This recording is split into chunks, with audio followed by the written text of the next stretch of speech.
So hello guys, in this video I'm gonna show you how much does Wix cost. So here in this video I'm gonna show you how much does Wix cost. So here it's pretty simple. Log into your Wix and then all you have to do is locate here your upgrade button. So here it will redirect you to another page where you will see they have website plans, they have business and e-commerce plans and enterprise plans. So here you wanna select the right one for your website. So here in Wix you have your website plans. So there's also great for showcasing a professional site.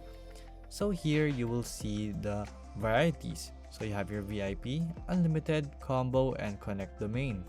So most people would actually go for the unlimited since it's half off right now. It's for entrepreneurs and freelancers like myself.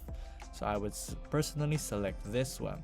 This would have 24/7 customer care and even visitor analytics app. So you get VIP features but just for less, and you also get lead captures form, storage space, and unlimited bandwidth, which is good. You also have your business and e-commerce right here, and you also have your enterprise plans for big types of organizations. So there you go, that is your price for your Wix. So if you find this video useful, please hit the like button and don't forget to subscribe.